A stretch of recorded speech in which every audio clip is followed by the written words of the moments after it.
Do you not think that there's certain situations where there may be a deprived family with such terrible constraints in their lives, like a mother that's suffering from illness or you know, problems with drugs in their families, that actually socialism might be a necessary political tool to actually give them the platform they need to participate in the market, in the free markets that you talk about? Because if say, imagine you didn't have time to, you know, have this vision of a business you wanted to create, what do you do at that point?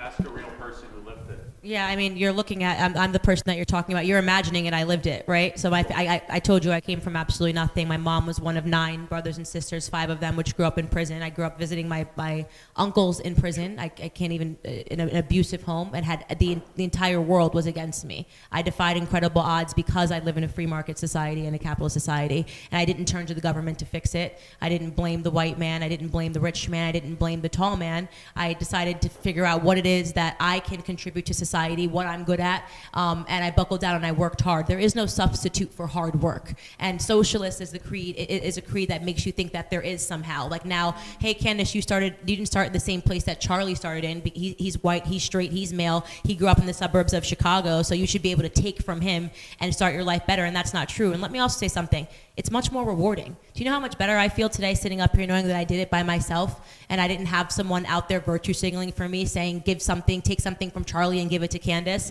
and I fought my way? That is what a free market, free society allows. You can come from absolutely nothing and make something of yourself. My grandfather did the exact same thing. He started his life on a sharecropping farm. You want to talk about systemic inequality? It was blacks only, whites only, had KKK shooting into his home at night, and had his first job when he was 5 years old laying out tobacco to dry. Now my grandfather lives on that sharecropping farm as the owner of it. That's what America is all about. That's what free markets and capitalism is all about, and that's why I do what I do. So I don't think that socialism helps. No, I think opportunities help, and those are the things that we want to protect. And I think giving people a hand up rather than hand out isn't socialist, it's compassionate. And the free market's the only way where you can actually have enough resources to when people find themselves in those situations. And it's maybe different, people might disagree in the UK, that actually a smaller welfare state, but it's still there to help people when they do find themselves in situations, but not that they end up having to rely on them and say that, okay, well now your mother was like this, you'll be like this, your next generation, and that's where the problem of socialism lies in. Rather than giving them that safety net for that one-off time when they find themselves there so they can build up, it then says, you rely on us, we'll give you handouts consistently, and that's where the problem that I find. Exactly right.